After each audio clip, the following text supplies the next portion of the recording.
The First Battle of Sabine Pass, or the bombardment of Fort Sabine, on September 24–25, 1862, was the first Civil War bombardment by the United States Navy of a Confederate fort below Sabine City. It was the apex in a series of naval and land skirmishes around the mouth of the Sabine River, Texas, and preceded by 4 weeks the Union Navy's first armed entry into Galveston Bay, called the Battle of Galveston Harbor. Besides strengthening the Union naval blockade of the Texas coastline, the shelling and capture of Sabine Pass was to deter Confederate ground forces from moving southwestward on the Texas coast to augment Galveston's defense, and it was to open the way for the Union invasion of Texas, which almost a year later was attempted by a combined force of Union naval and Army forces at the Second Battle of Sabine Pass.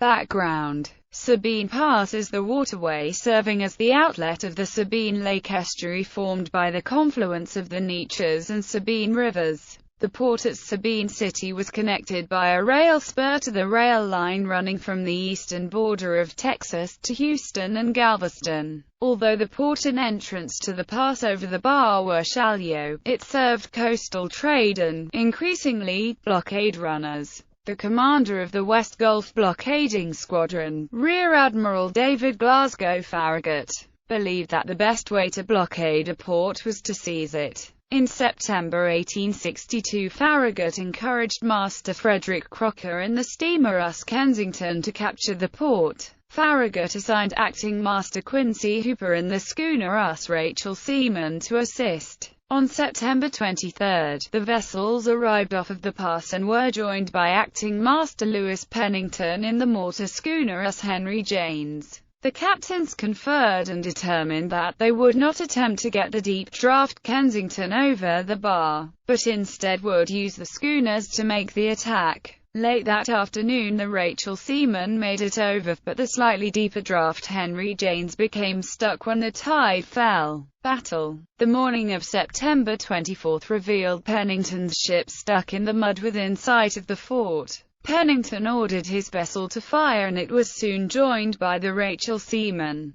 The Confederate artillerists responded, but their shots fell short, as did most of the naval gunfire. After 5 hours the Henry James was freed from the muck and entered the pass. Both schooners maneuvered to within 1.5 miles of the fort and began firing at 5:30 p.m. Confederate forces numbering 28 artillerists manning the artillery batteries, additionally supported by 30 cavalrymen, were unable to effectively return fire as the outdated guns were unable to reach the Union vessels. They took shelter and re-emerged as night fell and the bombardment ceased. After inspecting the damage, the Confederate commander, Major Joseph S. Irvin, ordered his artillery spiked and then retreated during the night. Since the fort ceased firing during the day, Crocker attempted to take the fort that evening using launches, but was unable to locate a passage. The next morning, September 25, Crocker fired 3 rounds into the fort with no response, then went ashore to find the fort deserted.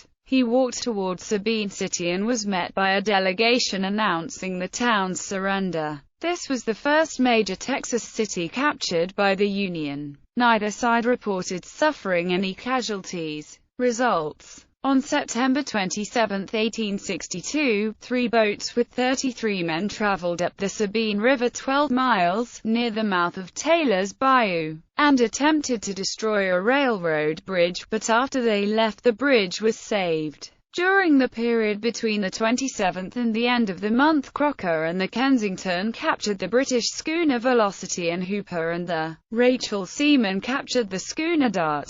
On October 3, 1862, Crocker captured the blockade runner down on the Calcasieu Pass and used it to travel back up the Sabine River to destroy the railroad bridge. Crocker was promoted to the rank of acting volunteer lieutenant for gallant conduct in the Sabine Pass and Calcasieu Pass operations by Admiral Farragut. When intelligence reports indicated that there was a large Confederate army preparing to counter-attack, Master Hooper withdrew the Rachel seamen across the bar and back into the Gulf, abandoning the city and Fort Sabine, thus returning Sabine Pass, the lake, and river to Confederate hands.